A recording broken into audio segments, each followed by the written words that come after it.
அழைப்பு என்றால் என்ன? த கால் ஆஃப் காட். இப்போ இது பல நேரங்களிலே நாம் நம்முடைய அழைப்பை உணராதவர்களாய், அழைப்பை புரிந்து கொள்ளாதவர்களாய் பல நேரங்களிலே நாம் காணப்படுகிறோம்.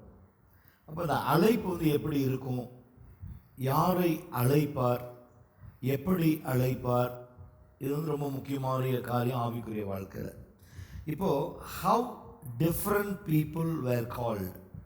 இப்போ வித்தியாசமான ஆட்களை தேவன் தம்முடைய ஊழியத்திற்கு அழைப்பார். அழைக்கும்போது அந்த அழைப்பு எப்படி இருக்கும் அப்படின்னா, it is not all R same. எல்லாமே ஒரே மாதிரி அழைப்பில் இருக்கார். தேவன் ஒவ்வொரு விதமாக அழைப்பார். But God has many ways by which He calls His servants. Unfortunately, you cannot program God into particular mode.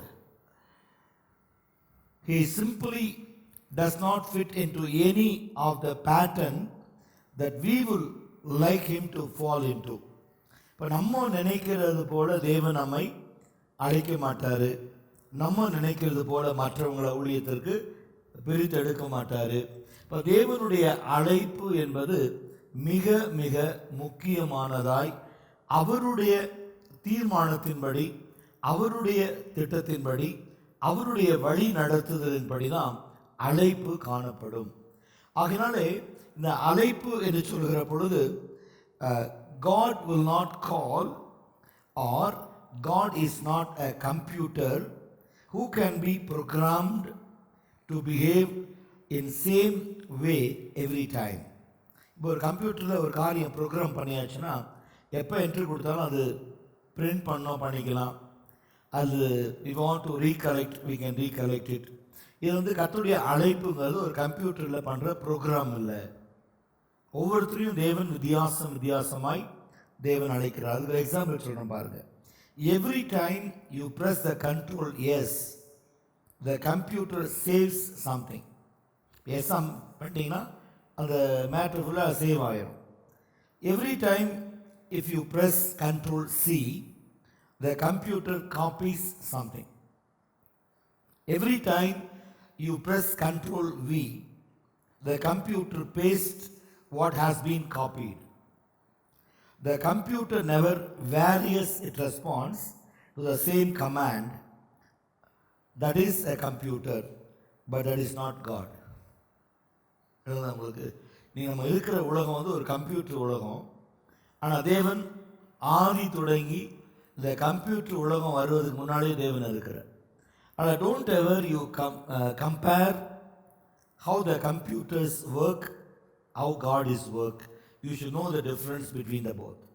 இரண்டுக்குமே நீங்கள் ஒரு வித்தியாசத்தை அறிந்து கொள்ள வேண்டும். அப்போது God will not call people in the same way every time. இப்போ என்ன தேவன் அழைச்சார்னா அதே தேவன் உங்களையும் அழைப்பார் அப்படின்னு நான் சொல்கிறதும் தப்பு, நீங்கள் எதிர்பார்க்கிறதும் தவறு. அப்போ எப்படி நடக்கும் அப்படின்னா, the way He spoke to me may be completely different from the way He will speak to you. இப்போ அப்போஸ்தலனாகிய பவுலை அழைக்கிறார், அதே மாதிரி தான் எல்லாத்தையுமே அழைச்சாரா அப்படின்னா இல்லை.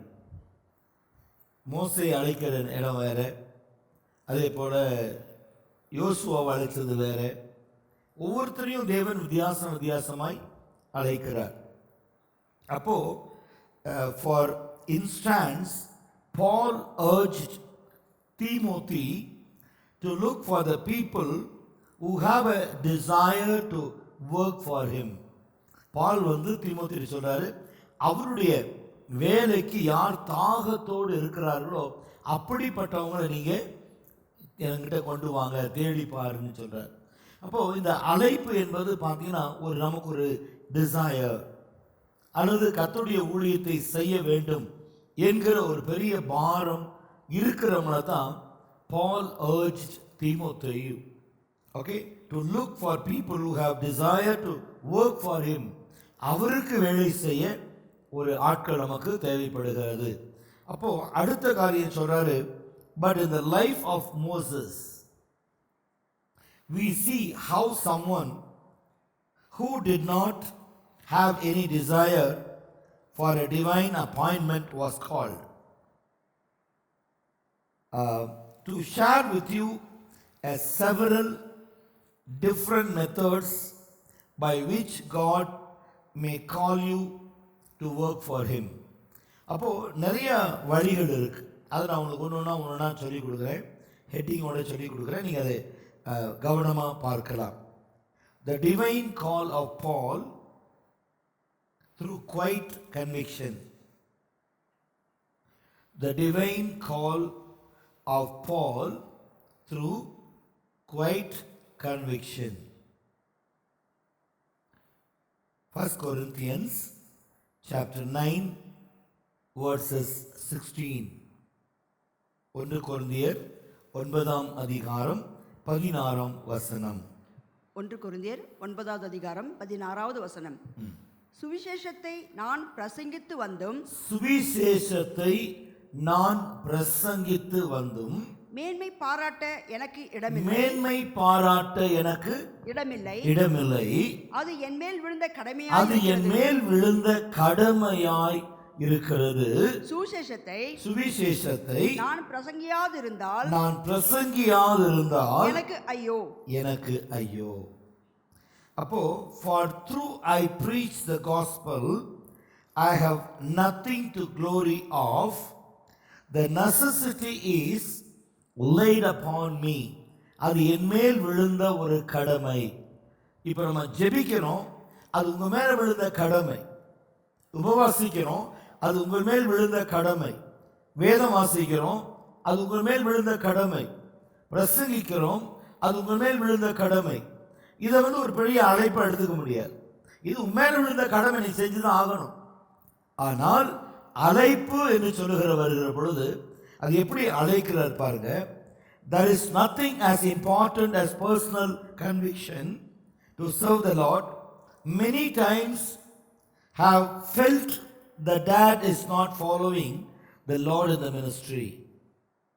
Deeply convicted that I must be in the ministry and do nothing else for the rest of my life.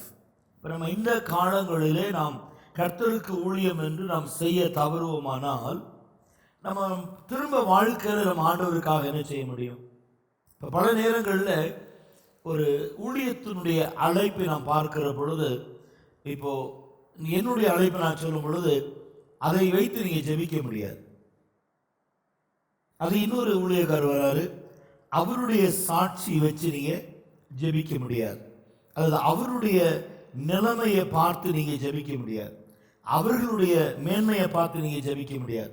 இப்போ ஒவ்வொரு ஊழியர்களுக்கும் தேவனாகிய கர்த்தர் அவங்களால என்ன முடியுமோ அதைத்தான் தேவனாகிய கர்த்தர் ஒரு அழைப்பாய் கொடுக்கிறார். உங்களால என்ன செய்ய முடியும்?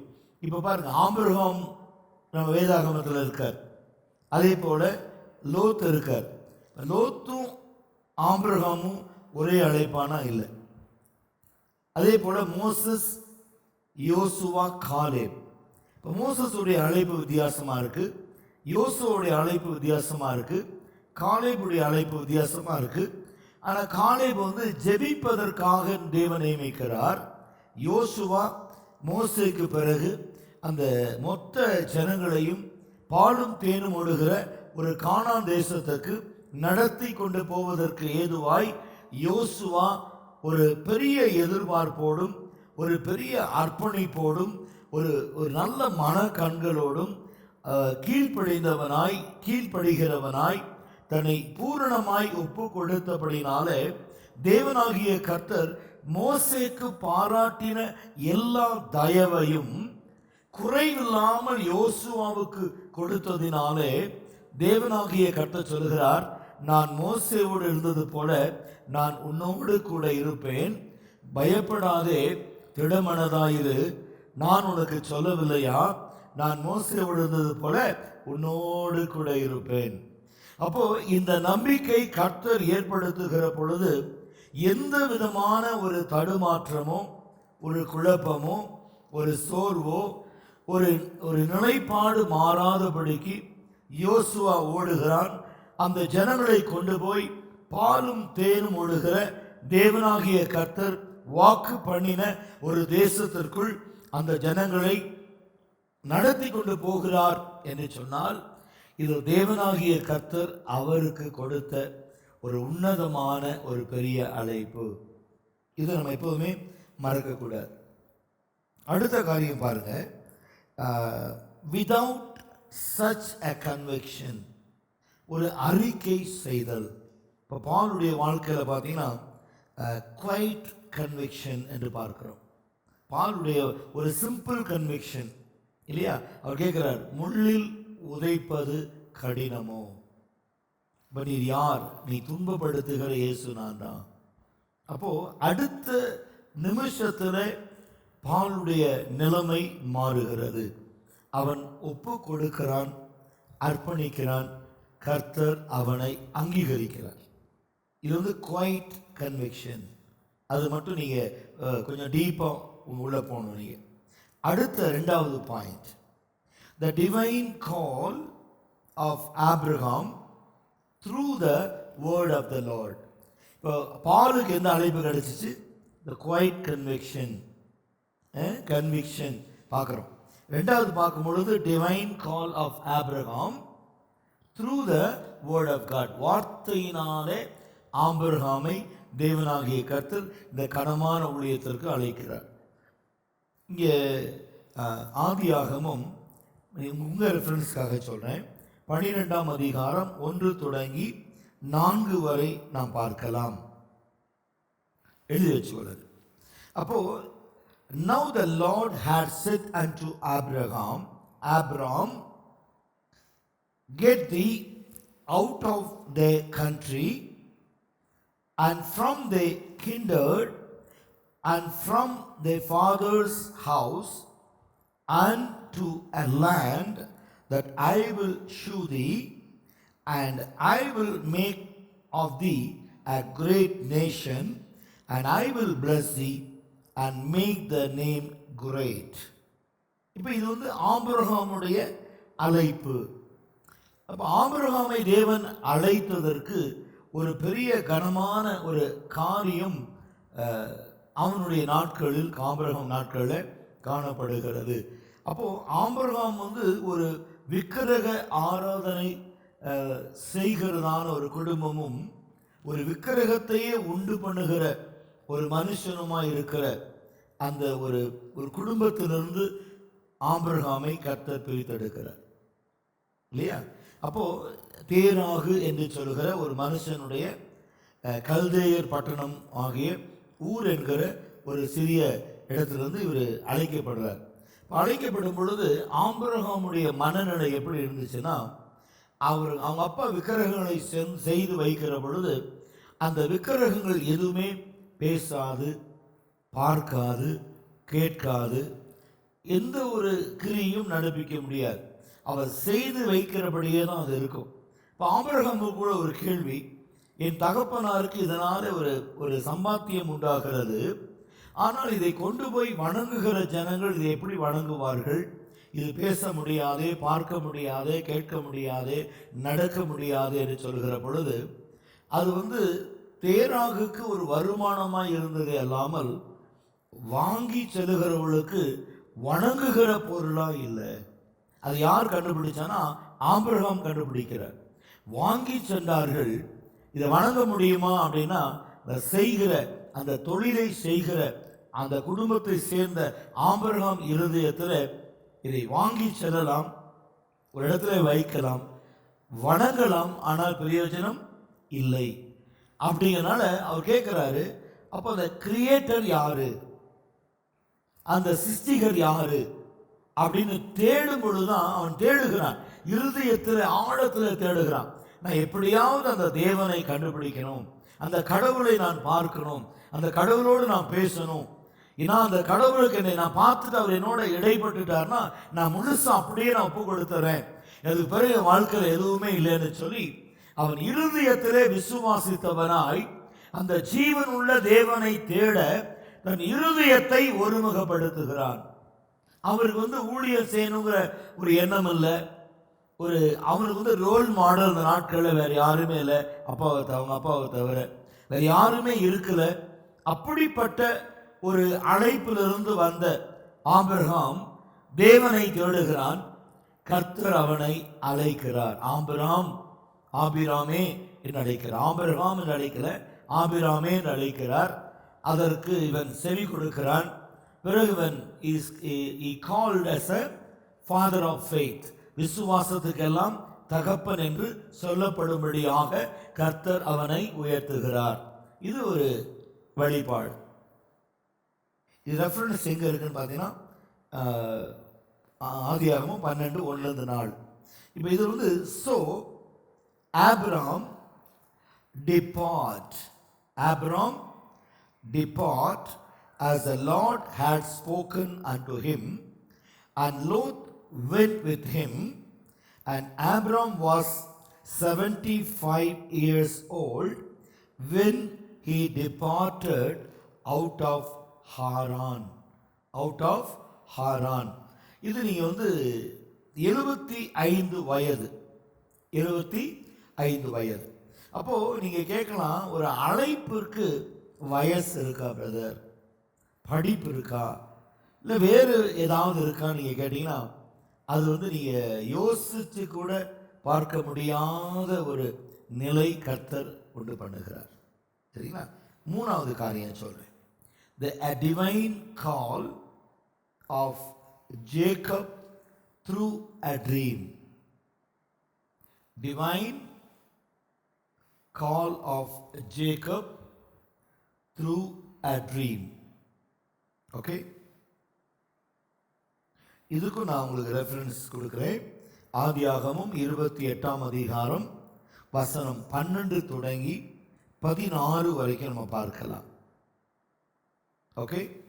அப்போ and Jacob went out from Beersheba and went toward Haran, and he lighted upon a certain place and tried there all night, and because the sun was set, and he took of the stone of the place and put them for his pillows and lay down in that place to sleep.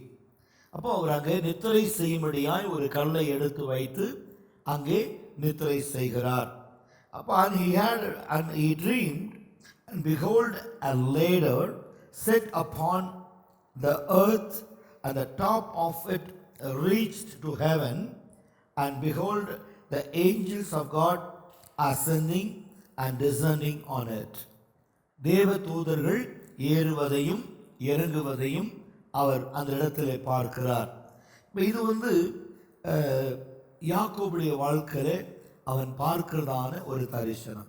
இப்போ முதல்ல நீங்கள் பார்த்தீங்கன்னா the quiet conviction Paul had called, and God divine called through the word of God, word of the Lord. மூன்றாவது பார்க்கிறோம் divine call of Jacob through a dream. மூணாவது காரியம் பார்க்கிறோம். இப்படி நீ வந்து ஒவ்வொருத்தரையும் நம்ம வந்து ஒரு ரோல் மாடலாக தான் எடுத்துக்க முடியும். எல்லாத்தையுமே சரி என்னை ஆபிரகாமை போல அழைங்க, அல்லது ஒரு யாக்கோபை போல அழைங்க, இல்லை ஒரு யோசுவாவை போல அழைங்க, ஒரு மோசேவை போல அழைங்க நம்ம சொல்ல முடியாது. நமக்கு வந்து ஒரு வித்தியாசமான அழைப்பு கர்த்தர் கண்டிப்பாக வச்சுருப்பார். எப்போதுமே நீங்கள் நினைக்கணும், எனக்கு அந்த அழைப்பு இருக்குது, அதை கர்த்தர் உறுதிப்படுத்தணும். ஒரு பிரசங்கத்தின் வழியாக, ஒரு ஜெபத்தின் வழியாக, ஒரு உபவாசத்தின் வழியாக, அது நான் தூங்கும்போது சொப்பனத்தின் வழியாக எப்படியாவது கர்த்தர் அதை வெளிப்படுத்தணும். அப்படின்னா உங்களுக்கு சேர வேண்டிய நேரத்தில் அதை கொண்டு வந்து உங்களுக்கு சேர்த்துருவார். இப்போ அதை நான் எப்போவுமே சொல்லுவேன், உங்களுடைய அழைப்பு வந்து வசனத்தின் மூலமாக இருக்கும். நான் சொன்னேன் இல்லையா, இப்போ நீங்கள் வந்து திடீர்னு உங்களுக்கு ஆண்டவர் உணர்த்துவார், நீங்கள் ஒப்பு கொடுங்கம்பாரு, நீங்கள் ஒப்பு கொடுத்துருவீங்க, அது அழைப்பாக இருக்கும். அல்லது இடைவிடாமல் ஜெபம் பண்ணும் ஆண்டு உணர்த்துவார், இடைவிடாமல் ஜெபம் பண்ணுவீங்க, அதுவே அழைப்பாக மாறிடும். கர்த்தது அல்லது உங்களை மெல்லிய சத்தத்தினாலே உங்களோடு பேசி ஆபிரகாமை போல தேவன் அழைக்கலாம். அந்த அழைப்பையும் நீங்கள் ஏற்றுக்கொண்டு செய்யலாம். அது இல்லாமல் சொப்பனத்தை பார்க்கலாம், வெளிப்பாடுகளை பார்க்கலாம். அது தனிப்பட்ட முறையில் உங்களுக்கு தேவனாகிய கர்த்தர் கொடுக்கறதான ஒரு அழைப்பாக இருக்கும். இதை நான்காவது நான் சொல்லி கொடுக்குறேன். the divine call of Moses through an unusual and unnatural occurrence that drew his attention. அதாவது ஒரு இயற்கைக்கு அப்பாற்பட்ட ஒரு நிலை. மோசே தேவன் அழைச்சது வந்து நாட் அன்யூஷுவல். அப்படின்னா யூஷுவலாக நம்ம வந்து ஒரு இடத்துக்கு போனோம்னா அந்த இடத்துல இங்கே சிலர் சொல்லுவாங்க, இந்த இடத்துல நான் போனேன் எனக்கு கொஞ்சம் மனசு சமாதானமாக இருக்கும், ஜெபம் பண்ணுறதுக்கு ஏதுவாக இருக்கும், உபவாசிக்கும் போது அது ஏற்புடையதாக இருக்கும்னு சொல்லுவாங்க. ஆனால் இங்கே கொஞ்சம் வித்தியாசமாக ஆவியன் எப்படி சொல்கிறார் அப்படின்னா, இந்த மோசேயோடு தேவன் இடைப்பட்டது அன்யூஷுவல், அன்நேச்சுரல். இயற்கையோடு இணைந்து போகிறது அல்ல, வழக்கமாக நடக்கக்கூடிய ஒரு காரியம் அல்ல. இதுவரைக்கும் அவருடைய வாழ்க்கையில் அநேக முட்செடிகள், ஆடு மேய்க்கிறவனாக இருக்கிற மோசே அநேக முட்செடிகளை பார்த்திருக்கலாம். ஆனால் அன்றைக்கு இவன் பார்க்கிற முட்செடி வித்தியாசமாக இருக்கு. அந்த முட்செடி பற்றி எரிகிறது, ஆனால் அது அழிந்து போகலை. அது அன்யூஷுவல், அன்நேச்சுரல். இது ஒரு அழைப்பு, புரிஞ்சுங்க. இது கூட நீங்கள் பார்த்தீங்கன்னா எக்ஸடஸ் சாப்டர் 3 1-6 நீங்கள் பார்க்கலாம்.